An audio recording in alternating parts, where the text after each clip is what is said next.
ओम सच्चिदानंद रूपाय विश्वोत्पत्त्यादिहेतवे तापत्रय विनाशाय गोविंदाय नमो नमः।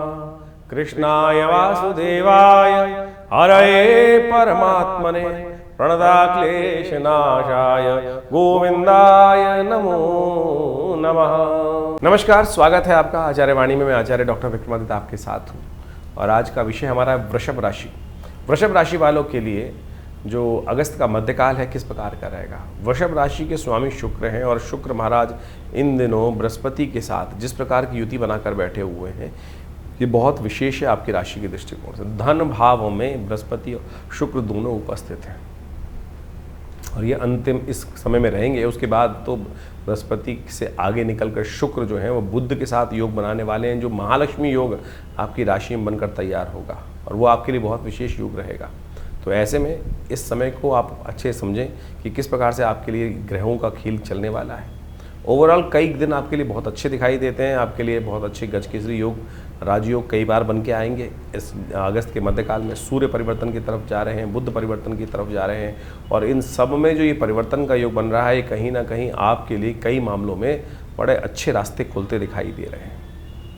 इन दिनों बृहस्पति महाराज आपकी राशि में बड़े शुभ स्थान में बैठे हुए हैं, लेकिन गोचर के दृष्टिकोण से तो ये शुभ ही है, लेकिन अब आपकी इंटरनल जन्मपत्री में क्या कुछ चल रहा है वो अच्छे से विचार करने की ज़रूरत हो जाती है। गोचर के दृष्टिकोण से तो ये ग्रहों का योगायोग कई मामलों में अच्छा दिखाई देता है चीज़ों में, चाहे वो शनि की हम बात करें, चाहे वो बृहस्पति की बात करें। हाँ, राहु महाराज थोड़ा सा कहीं ना कहीं हमारे मनोमस्तिष्क में इस वक्त जो है वो थोड़ा सा भारी योग बना रहे हैं और सही चीज़ क्या है, हम ट्यूबलाइट बना रखा है हमको। सब कुछ होते हुए भी जो सही विचार है जिससे आपको लाभ होना है वो हमें याद नहीं है, समझ नहीं आ पा रहा है। तो इसलिए दिमाग में थोड़ा सा ऐसा हो रहा है कि जो भ्रम की स्थिति है कहीं ना कहीं सफलता में जो सफलता में कार्यों को सफल होने में बाधा उत्पन्न कर रही है वो केवल राहु के कारण से हो रही है। तो राहु का उपचार लगातार करने का प्रयास करें और राहु के उपचार के लिए कौन से खास रास्ते आपको अपनाने चाहिए इस एपिसोड में हम आपको बताएंगे। सबसे पहले बात कर लेते हैं 11 तारीख की सोमवार का अवसर है और उस दिन सावन का महीना समाप्त हो चुका, भाद्रपद का महीना आरंभ होकर द्वितीया तिथि उसकी आ गई है और ये द्वितीया तिथि जो है कृष्ण पक्ष की आपकी राशि के दृष्टिकोण से यदि हम बात करें तो अच्छी दिखाई देती है। राहु के साथ ही चंद्रमा महाराज चल रहे हैं, लेकिन बृहस्पति से दृष्ट होने के कारण से गजकेसरी योग बना रहे हैं, तो अभी तो मन पॉजिटिव रहता दिखाई दे रहा है। तो इस दिन बुध भी महाराज विशेष तौर पर परिवर्तन की तरफ जा रहे हैं। बुध महाराज जो है वो वक्री से मार्गी हो जाएंगे और वो कहीं ना कहीं कुछ नई इनोवेशन मनोमस्तिष्क में लाने की योग बनाएंगे। नया रिसर्च, नया कुछ ना कुछ शोध करने की तरफ आपका दिमाग चलाते दिखाई देंगे और वो शोध आपके लिए पॉजिटिव हो सकता है, लेकिन राहु का उपचार लगातार करने का प्रयास करें। राहु का उपचार ठीक करने के लिए कई सारे उपाय शास्त्र में वर्णित है। हमने बहुत दिन पहले एक अलग से वीडियो बनाया था जिसमें हमने बताया था ये उपाय आप करेंगे तो अच्छा रहेगा। सबसे बढ़िया उपाय है कि भगवान शंकर का भस्माभिषेक हम करने का प्रयास करें। ये भस्माभिषेक भगवान शंकर का कर लेने से राहु के बहुत सारे करें या करवाएं, ये बात ध्यान रखें। यदि आप स्वयं कर सकते हैं तो बहुत अच्छी बात है कि भस्म से भगवान का अभिषेक करें और नहीं तो कहीं ना कहीं अपने रुद्राष्टध्यायी के द्वारा राहु के मंत्र को, नेगेटिव प्रभाव को हटाने के लिए भस्माभिषेक भगवान का अभिषेक कराएंगे तो वो करीब करीब जितनी आपकी आयु है उतनी बार अवश्य कराने का प्रयास करें धीरे धीरे राहु, क्योंकि अभी 1.5 साल तक राहु यहीं रहने वाला है तो इसका उपाय लगातार करने की आवश्यकता है। तो इसको करेंगे तो कहीं ना कहीं ठीक रहेगा, ग्रहों की स्थिति परिवर्तन के योग बनेंगे। यदि हम 12 तारीख की बात करें तो मंगलवार का अवसर है और ये ग्रहों का योगायोग बहुत विशेष है। इस दिन तृतीया तिथि है उदया तिथि के रूप में दिल्ली के पंचांग के अनुसार से, लेकिन उसके बाद चतुर्थी का आगमन हो जाएगा। गणेश चतुर्थी व्रत इसी दिन किया जाएगा, लेकिन साथ साथ अंगारक चतुर्थी का योग बन गया और ये अंगारक चतुर्थी बहुत विशेष है। इन दिनों जिस प्रकार से मंगल और शनि का क्लैश चल रहा है उसको ठीक करने के लिए अवश्य आपको इस योग का लाभ लेते हुए कार्य करने का प्रयास करना चाहिए। हो सके तो विशेष तौर पर भगवान हनुमान जी का सुंदर स्तवन करें और मंगल के ग्रहों को दूष करने के लिए मंगल ग्रह का के मंत्र से यज्ञ करें। ओम क्रांग क्रीं क्रौंग से भामाय नमः सुंदरकांड का पाठ करना भी बड़ा श्रेष्ठ रहेगा और इस दिन विवेकानंद योगाश्रम में सुंदरकांड का पाठ रखा ही गया। आप भी अपने नाम से उस यज्ञ में सम्मिलित हो सकते हैं, आके बैठ सकते हैं। भगवान की कृपा से कष्ट निवारण करने का कुछ न कुछ योग बनेगा, परिवर्तन का रास्ता आपको प्राप्त होगा। 13 तारीख की हम बात करें, बुधवार का अवसर है। चतुर्थी तिथि या उदय तिथि के रूप में विद्यमान रहेगी। पंचमी उसके बाद आगमन होगा, लेकिन पंचमी दिल्ली के पंचांग के अनुसार से देखें तो क्षय हो रही है, तो क्षय तिथि में नए कार्य नहीं करने चाहिए, इस बात ध्यान रखें। ग्रहों के दृष्टिकोण से योगायोग आपकी राशि के दृष्टिकोण से क्या प्रभाव दे रहा है वो भी समझ लीजिए। जितने लोगों की सेवा करोगे उतना अच्छा रहेगा आपके लिए।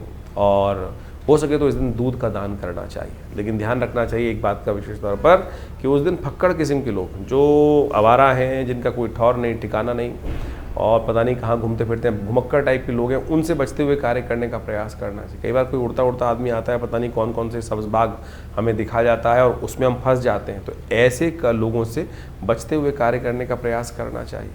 बुधवार का दिन है, भगवान गणेश का स्तवन करें, क्योंकि उदया तिथि तो चतुर्थी है ही है। तो अवश्य गणेश जी को एक काम करें कि पीले पुष्प अर्पित करें, गणेश जी का स्तवन करें और ओम गंगणाधिपतये इस मंत्र का जप करें तो अच्छा रहेगा आपके लिए। 14 तारीख बृहस्पतिवार का अवसर और षष्ठी तिथि इस दिन विद्यमान है। ये षष्ठी बेहद खास है। ये षष्ठी विशेष तौर पर चंद्र षष्ठी कही जाती है। बहुत सारे विघ्नों को दूर करने के योग बनाती है, उसका भी बताएंगे। पहले ग्रहों के अनुसार से समझ लें कि क्या कुछ ग्रहों का योग आपके लिए बन रहा है। ग्रह परिवर्तन की तरफ जा रहे हैं और दिन आरंभ तो अच्छा दिखाई देता है, लेकिन शाम आते आते कहीं ना कहीं थोड़ा सा कुछ कष्ट होने के योग भी आपकी राशि में बनते दिखाई दे रहे हैं। इमोशनल पॉइंट ऑफ व्यू से थोड़ा सा दिन भारी दिखाई देता है। आने वाले 2-3 दिन विशेष तौर पर ध्यान रखने का प्रयास कीजिएगा, अननेसेसरी खर्चे मत पालिएगा। थोड़ा सा स्वास्थ्य या थोड़ा सा कहीं ना कहीं इमोशनल पॉइंट ऑफ व्यू से दिन आपके लिए थोड़ा भारी दिखाई देता है। ध्यान रखते हुए कार्य करने की ज़रूरत है। गुरुजन का सहारा लें, थोड़ी बृहस्पति को ताकत देने का प्रयास करें। गुरुजी का आशीर्वाद मिल जाए तो बृहस्पति कहीं ना कहीं पॉजिटिव हो जाते हैं। केसर का तिलक, हल्दी का तिलक, हल्दी थोड़ा पानी में डाल के स्नान करना भी ये बृहस्पति की कृपा से आपके कष्टों को निवारण करने का योग बनाएगा। इमोशनल पॉइंट ऑफ व्यू से ज्ञान ही है जो आपको बचा के दृढ़ भाव से तरफ लगा सकता है। 15 तारीख का दिन स्वतंत्रता दिवस का दिन है, 15 अगस्त है। उस दिन शुक्रवार के दिन सप्तमी तिथि पड़ रही है। ग्रह नक्षत्रों के अनुसार से भी योगा युग क्या होगा समझ लीजिए। सबसे पहला काम तो हम सबको करना चाहिए इस दिन उन राष्ट्र प्रेमी, राष्ट्रभक्त हमारे स्वतंत्रता सेनानियों को याद करना चाहिए। उनके प्रति उन्होंने जितना प्रयास किया, श्रम किया इस देश को आज़ाद कराने के लिए, हमको ये विचार करना चाहिए क्या हम उस दिशा में सही चल रहे हैं या नहीं। अंतर विवेचना, विशेष तौर पर अवलोकन करने की ज़रूरत है। कहीं हम लोग इस आज़ादी का नाजायज़ फ़ायदा तो नहीं उठा रहे। देश के लिए हमने क्या किया, इस बात को विचार करने की ज़रूरत है। ग्रहों के दृष्टिकोण से यदि हम देखें, सप्तमी तिथि विद्यमान है और इस सप्तमी तिथि के साथ साथ शुक्रवार का योग बन रहा है और आपकी राशि के दृष्टिकोण से ग्रह थोड़े हल्के दिखाई देते हैं। और ग्रह थोड़े से हल्के होने के साथ साथ ऐसा योग बना रहे हैं कि जो थोड़ा भारी पड़ सकता है, जुर्माना हो सकता है, अननेसेसरी के खर्चे आपके जिम्मे पड़ सकते हैं। तो चीज़ों को बहुत सावधानी के साथ करने की ज़रूरत है। गौ पूजन करना, गाय के दूध का दान करना, यह आपके लिए श्रेष्ठ रहेगा। 16 तारीख शनिवार का अवसर, जन्माष्टमी की सुंदर तिथि है। उस दिन अष्टमी तिथि शुद्ध रूप से बहुत बढ़िया विद्यमान है। चंद्रमा उच्च के होने जा रहे हैं और ग्रह नक्षत्रों के दृष्टिकोण से ये कहीं ना कहीं समय आपके लिए बहुत पॉजिटिव लाता दिखाई दे रहा है। नया विचार, नया रास्ता, नया श्रद्धा के साथ कार्य करना आपके लिए कुछ ना कुछ रास्ता रहेगा बढ़िया ग्रहों के दृष्टिकोण से। जन्माष्टमी है इस दिन और इस बार जन्माष्टमी बड़े विशेष योग लेके आई है। कई बार द्वंद्वात्मक स्थिति होती है, कोई कब मनाएगा, कोई कब मनाएगा। इस बार कोई ऐसा भेद नहीं है, जन्माष्टमी शुद्ध रूप से बनती दिखाई दे रही है। 16 अगस्त को इस बार जन्माष्टमी का सुंदर योग बन रहा है और जन्माष्टमी का योग ग्रहों के दृष्टिकोण से इस बार सबके लिए, स्मार्ट, वैष्णव, सब लोग शनिवार को कोई मतभेद नहीं रहेगा। आमतौर पे बहुत सारे मतानुसार कई बार मतभेद उत्पन्न हो जाते हैं कि हम हमारे आचार्यों के अनुसार से इस योग में माना जाए, इस योग में माना जाए। लेकिन इस बार यदि पंचांग को देखा जाए तो बहुत सारे द्वंद्वों को करने की ज़रूरत ही नहीं है। अष्टमी उदया तिथि के रूप में विराजमान है 16 तारीख को और उसके साथ साथ सुबह रात्रि के समय जिस वक्त भगवान का जन्म माना जाता है उस समय वृषभ लग्न भी उपस्थित हो ही जाएगी और साथ साथ चंद्रमा भी विशेष तौर पर यदि देखा जाए तो वृषभ राशि में ही उस दिन उच्च के विराजमान होकर रहेंगे। और इसके साथ साथ एक बात, ग्रहों का योग और भी बड़ा सुंदर ये बन रहा है कि रोहिणी नक्षत्र वो भी रात्रि के अंतिम पहर में जाकर भोर काल से पहले पहले उपस्थित होने के योग बना लेगा। दिल्ली के पंचांग के अनुसार से देखें तो बहुत सारे ग्रहों का योग इसी प्रकार से बन रहा है। तो क्या स्मार्ट, क्या वैष्णव, क्या संप्रदाय, समस्त लोगों के लिए ये सुंदर तिथि है। भगवान सुंदर का अभिषेक करें, भगवान का विशेष तौर पर पूजन करें। ओम नमो भगवते वासुदेवाय पुरुष सूक्त के द्वारा भगवान को सुंदर रूप से स्नान कराएं और उनका पूजन करें। षोडश विधि के अनुसार से षोडश जो हमारे पूजा पाठ के तरीके हैं उन सब के द्वारा सहस्रसी रेखा पुरुखा सहस्राक्ष सहस्रपात सभो में गंग सर्वात्मत्वात्रोतिष्ठ, इसी के द्वारा भगवान का अभिषेक दूध से, दही से, समस्त पंचामृत से भगवान का अभिषेक कराकर भगवान को वस्त्र अलंकृत करते हुए सुंदर रूप से भगवान का स्तवन करना। कहा जाता है कि आप कुछ और करें ना करें, कम से कम भगवान की जन्माष्टमी के अवसर पर भाद्रपद मास के कृष्ण पक्ष की अष्टमी के दिन अवश्य उपवास रखें। उपवास रख के भगवान का सुंदर रूप से संकीर्तन करें, पूजन करें, भगवान का अभिषेक करें, हरिनाम का संकीर्तन करें, और केवल इसी से आपके अनेक जन्मों के कष्ट जो हैं वो कट जाते हैं। उपवास रखिए। उपवास का मतलब केवल भूख हड़ताल नहीं होता है। आजकल बहुत सारी समस्याएं क्या हो गई, उपवास लोग करने की जहाँ बात की जाती है तो खाना पीना छोड़कर बैठ जाते हैं। उपवास का मतलब कतई भूख हड़ताल नहीं है। व्रत का मतलब कुछ और है। व्रत का मतलब तो विशेष तौर पर कुछ लोगों ने ऐसा बना दिया कि भैया आज भोजन नहीं करेंगे। मुझे वो बताइए, मैं सीधी तरह से, उपवास करनी बहुत अच्छी, व्रत करना एक बहुत बढ़िया सिद्धांत है। खाना भी ना खाएं तो ठीक है, विश्राम मिलना चाहिए। लेकिन एक बात, छोटी सी बात समझने की आवश्यकता है। आपका बच्चा यदि सुबह से लेकर शाम तक कोई बात कर रहा हो, अपन ये चाहिए, पिताजी ये चाहिए, माताजी ये चाहिए, और सुबह से लेकर दोपहर तक, रात तक खाना ना खाए, तो मुझे एक बात बताएं, क्या माता पिता प्रसन्न होंगे?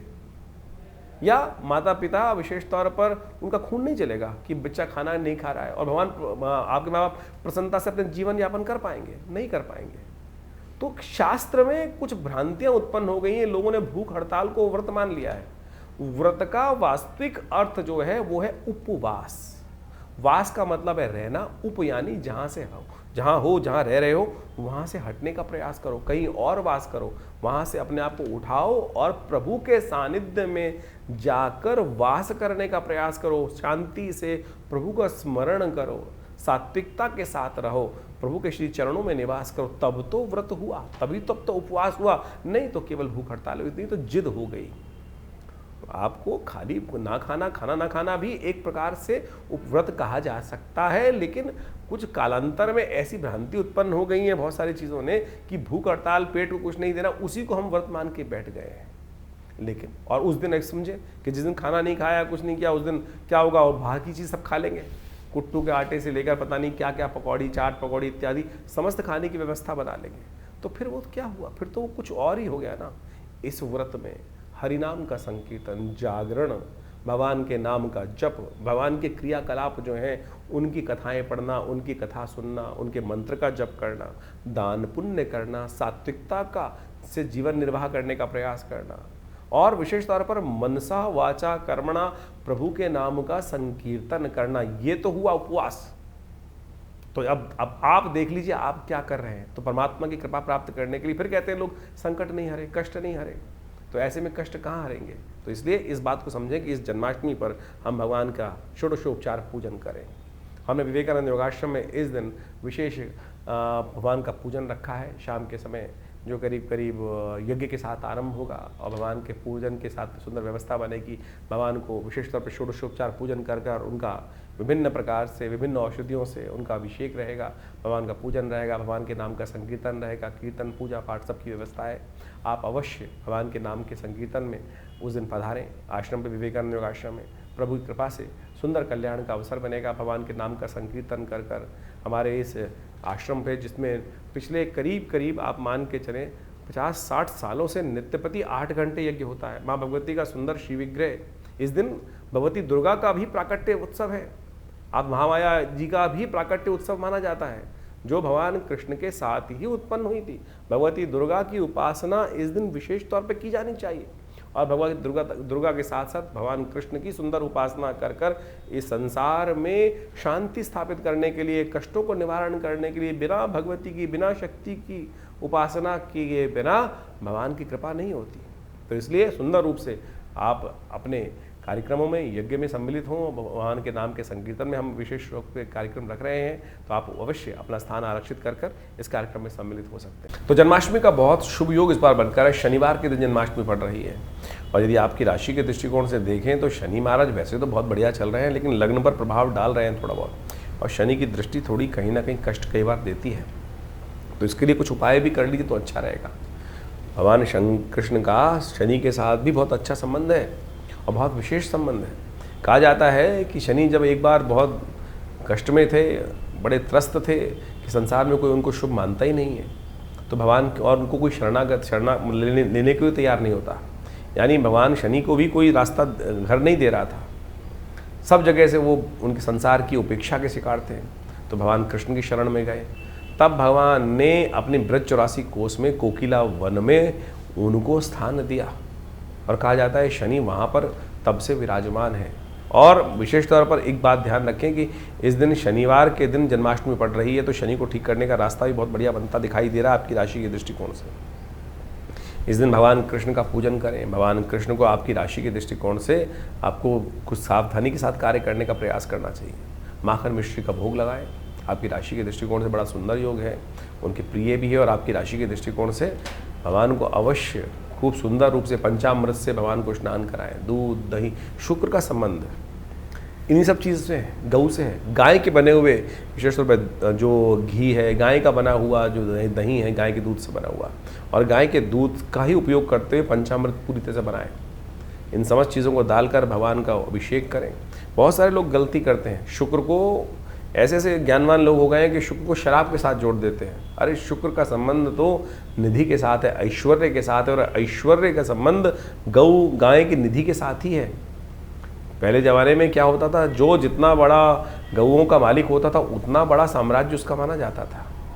तो इस बात को हमको ध्यान रखना चाहिए। आज कुछ लोगों ने शराब के साथ, मदिरा के साथ शुक्र को जोड़ दिया, बिल्कुल ऐसा योग नहीं है। शुक्र जब नेगेटिव हो तब इस प्रकार की आदतें जीवन में ला देता है। शुक्र जब राहु के साथ संबंध बनाए, शुक्र जब शनि के साथ संबंध बनाए या दृष्टि में हो इन सब की, तब जैसा ऐसे नेगेटिव प्रभाव जीवन में उत्पन्न होते हैं। नहीं तो शुक्र यदि पॉजिटिव है तो ऐसी चीज़ों में व्यक्ति नहीं जाता, ऐश्वर्य की तरफ जाता है। तो आप एक काम करें, इस जन्माष्टमी में शुद्ध रूप से कार्य करने का प्रयास करें। भगवान कृष्ण लाला को कृष्ण को विशेष तौर पर रेशमी वस्त्र अर्पित करने का प्रयास करें।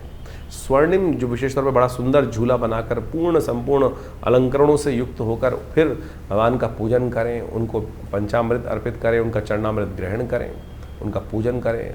और सुगंधित पुष्प, ये जो वृषभ राशि है विशेष तौर पर बड़ी सुगंध से पूर्ण राशि मानी जाती है, शुक्र की राशि मानी जाती है। तो बड़े सुंदर सुंदर इत्र भगवान को अर्पित करने का प्रयास करें, उनसे पूजन करने का प्रयास करें।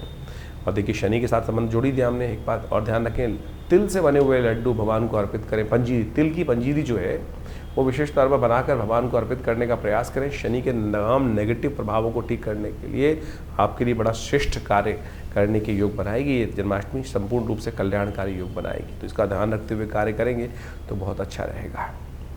16 के बाद हम बात कर लेते हैं 17 तारीख, बहुत विशेष दिवस है, रविवार का दिवस है। और उस दिन सूर्य बदलने जा रहे हैं अपना घर। आपकी राशि के दृष्टिकोण से पराक्रम से निकलकर आपके अपने सुख वाले भाव में पदार्पण करेंगे, स्वग्रही हो जाएंगे। और ये आपके लिए कहीं ना कहीं पॉजिटिव रहेगा, लेकिन कुछ मामलों में थोड़ा नेगेटिव भी हो सकता है। वैसे तो घर में आ रहे हैं, अशुभ नहीं करते हैं, लेकिन फिर भी चतुर्थ के सूर्य जो होते हैं गोचर में आने पर कई बार मकान पर एक्स्ट्रा ऑर्डिनरी खर्चा कराने के योग बना देते हैं। तो इस वक्त ऐसा दिखाई दे रहा है कि कुछ घर पे ऐश्वर्य पे अत्यधिक खर्चा होने के योग आपके जिम्मे पड़ सकते हैं। तो सूर्य का ये परिवर्तन आपकी राशि के दृष्टिकोण से ओवरऑल पॉजिटिव दिखाई दे रहा है, अच्छा योग बना रहा है आपकी राशि के दृष्टिकोण से। और इस दिन आपको ये अच्छा रहेगा कि आप भगवान सूर्य के निमित्त सूर्य गायत्री का पाठ करें। गायत्री का पाठ भी कर अपने पितरों के निमित्त कुछ तर्पण इत्यादि करना आपके लिए बड़ा कल्याणकारी रहेगा। सूर्य रात को करीब करीब 2 बजे के आसपास परिवर्तन करने का योग बनाएंगे। उस वक्त 18 तारीख आ चुकी होगी। दिल्ली के पंचांग के अनुसार से बात करें तो संक्रांति का पुण्य दिल्ली के भारत के क्षेत्र में तो अगले दिन ही रहेगा। तो इस बात का हमको ध्यान रखना चाहिए कि अगले दिन सुबह उठकर आपकी राशि के दृष्टिकोण से सबसे श्रेष्ठ रहेगा कि हम विशेष तौर पर गेहूँ चीज़ों का दान करने का प्रयास करें, और ये आपके लिए घी का दान करने का प्रयास करें। और ये सब चीज़ें किसी उपयुक्त ज्ञानवान व्यक्ति को, ब्राह्मण को दिया जाए तो बड़ा श्रेष्ठ योग बनाता है आपकी राशि के दृष्टिकोण से। 18 तारीख सोमवार का अवसर, दशमी तिथि विद्यमान है और इस दिन ग्रहों का परिवर्तन का योग बन रहा है। और ये परिवर्तन आपके लिए भाग्य को खोलता दिखाई देगा। आपके लिए आशीर्वाद से मेवा प्राप्त करने के योग बन सकते हैं। तो जितने सरल होकर कार्य करें, बड़े घर के बड़े लोगों का सम्मान करें, उनके नित्य प्रति आशीर्वाद लें, यह आपकी किस्मत को 4 चांद लगाने के योग बनाता दिखाई दे रहा है। गज केसरी योग भी आपकी राशि में बनता दिखाई दे रहा है। बृहस्पति के साथ जाकर ग्रहों का योग, शुक्र का, चंद्रमा का योग बन रहा है।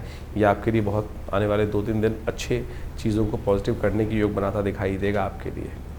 19 तारीख का दिन बात कर रहे हैं, मंगलवार का दिन है। अजा एकादशी का योग बन रहा है और ग्रह आपके कई मामलों में पॉजिटिव बनते दिखाई दे रहे हैं। नया विचार, नया शोध, नई चीज़ों को लाभ लेने के योग बन रहे हैं। ऐसे में कुछ खास उपाय यदि करने, अजा एकादशी का मतलब होता है अपने पूर्व अर्जित कर्मों से को कहीं ना कहीं उसको घटाना।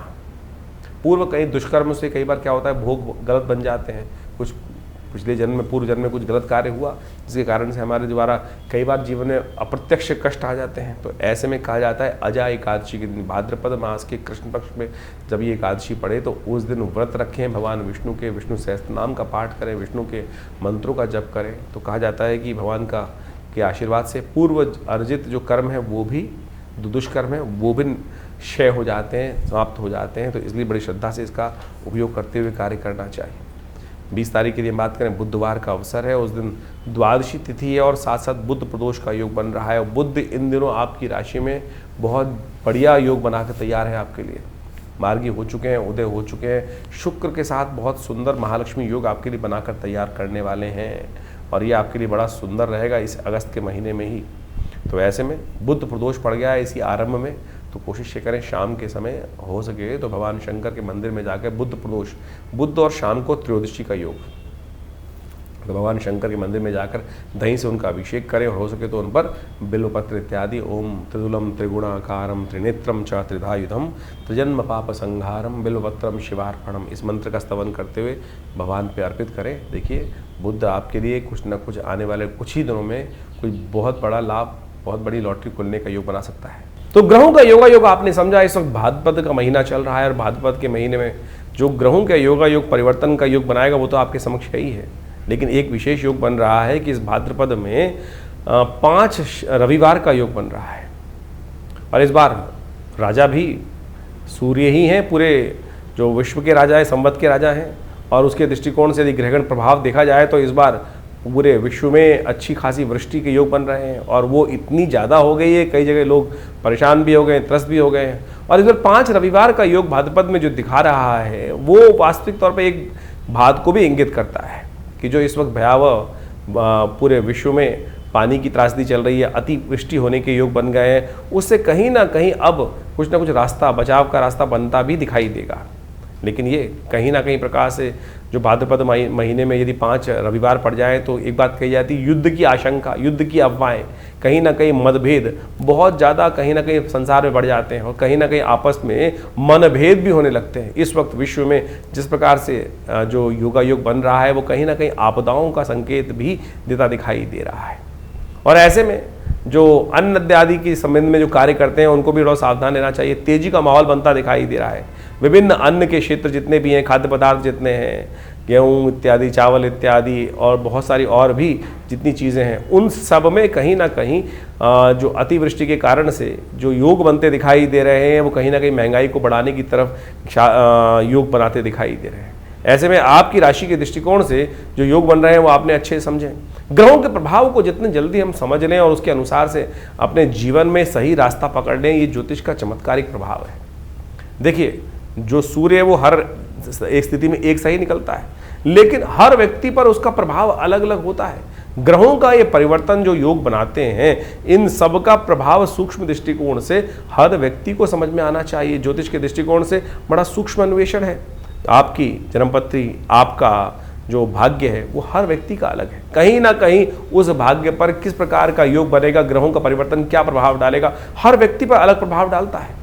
एक ही क्षेत्र में रहने वाले, एक ही घर में रहने वाले, यदि हम देखें कि क्या परिवर्तन एक जैसा ही होगा सबके लिए, नहीं, बिल्कुल नहीं होगा। किसी के लिए अच्छा, किसी के खराब। एक ही घर में रहने वाले जो 8, 5, 6 जातक हैं, उन सब पर भी ग्रहों का प्रभाव अलग अलग होता है। तो ऐसे में उस परिवर्तन का प्रभाव आपके ऊपर क्या हो रहा है, राशि के दृष्टिकोण से तो आप समझ ही रहे हैं, लेकिन आपकी जन्मपत्री, आपका जन्म समय, आपका भाग्य बिल्कुल बहुत सारी चीज़ों को बताने में रास्ता बता सकता है। तो ज्योतिष विज्ञान बड़ी सूक्ष्म दृष्टिकोण से देखने की चीज़ें हैं और हम बहुत सारी चीज़ों को समझने का प्रयास करते हैं। बड़ा शोध संस्थान चलाते हैं पिछले करीब 50 सालों में।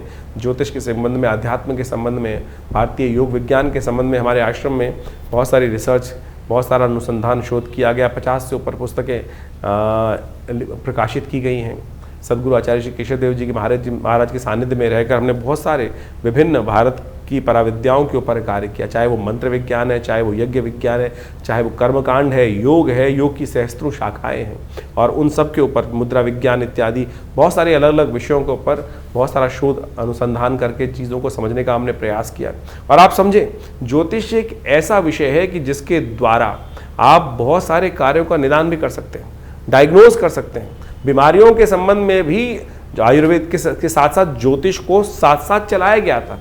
आज जो समाज में जो आयुर्वेद का या चिकित्सा विज्ञान का भाव है, वहाँ ज्योतिष के एक पार्ट को निग्लेक्ट कर दिया गया है। अरे ज्योतिष पूरी तरह से डायग्नोज पर ही है, आपके ग्रह बदले और वो कहीं ना कहीं कौन सा रोग उत्पन्न करेंगे, किस प्रकार से बीमारी का रास्ता बनाएंगे, ये भी ज्योतिष के अंदर बहुत अच्छे से, अगर समय खराब चल रहा है, किस प्रकार से कौन से मंत्र को जप कर कर, कौन सी मुद्रा का प्रयोग करके, कौन सी औषधि कब आपके लिए अच्छी अनुरूप रहेगी, कौन सी औषधि कब कार्य नहीं करेगी, ये भी ज्योतिष विज्ञान के माध्यम से आप बहुत अच्छे से समझ सकते हैं, कार्यों को कर सकते हैं। हमने इसके ऊपर बहुत अच्छे से चीज़ों को समझने का प्रयास किया। बहुत सारी चीज़ें हम समय समय पर आपके बहुत सारे अपने इन कार्यक्रमों के माध्यम से आपके समक्ष रखते भी आए हैं।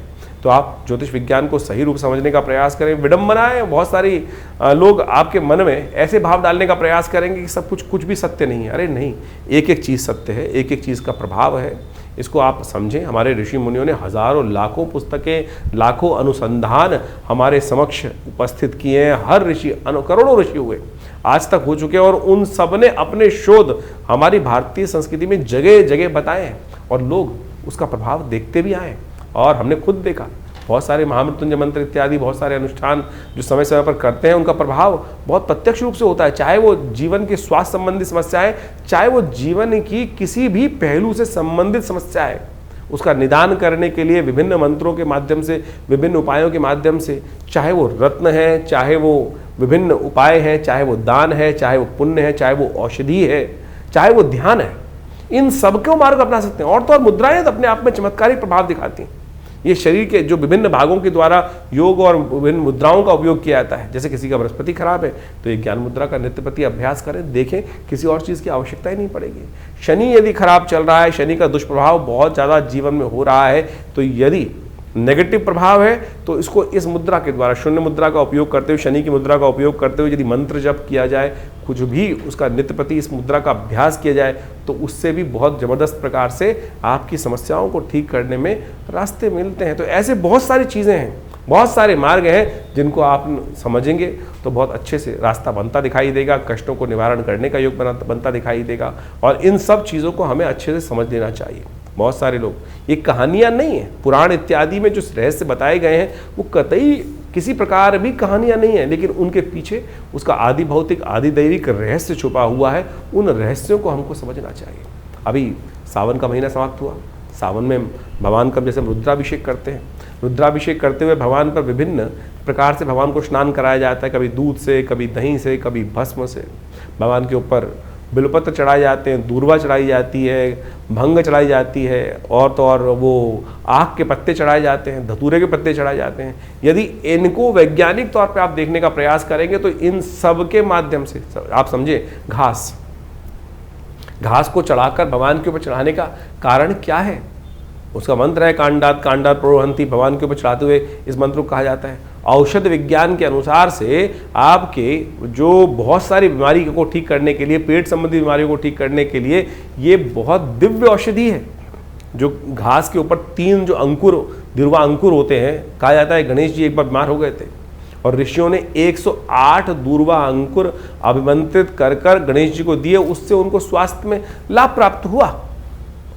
इसी प्रकार से विभिन्न जो चीज़ें हमारे क्रियाकलाप कर्मकांड के सिद्धांत से भारतीय संस्कृति में बताई गई हैं, पुराण इत्यादि में चीज़ों में बताए गए हैं, वो सब के सब क्रियाकलाप बहुत रहस्यपूर्ण हैं, परम वैज्ञानिक हैं। औषधीय दृष्टिकोण से भी उसको अच्छे से समझा जा सकता है। तो आप इन सब को समझें। हम समय समय पर आपकी राशि के दृष्टिकोण से बहुत सारी चीज़ें बताते हैं, लेकिन जन्मपत्री भी उसका बहुत विशद विषय है और वृहद विषय है। साथ साथ आपके हाथ की रेखाएं, मस्तिष्क की रेखाएं और ये सब का सब शरीर की जो विभिन्न आकृति विज्ञान है, वो ज्योतिष के अनुसार समुद्र शास्त्र के माध्यम से इन सब रहस्यों को अच्छे से समझकर हम जीवन में उत्थान की तरफ आगे चलें। और भारतीय संस्कृति परम बहुत सुंदर रूप से उपस्थित किए गए इन सब रहस्यों को, तो आप यदि इन सब चीज़ों को समझेंगे तो बहुत बढ़िया आपके लिए बहुत सारे विषयों को अच्छे से हम बताएंगे। आश्रम के द्वारा जो प्रकाशित पुस्तकें हैं वो आप हमारी वेबसाइट पे जाके देख सकते हैं।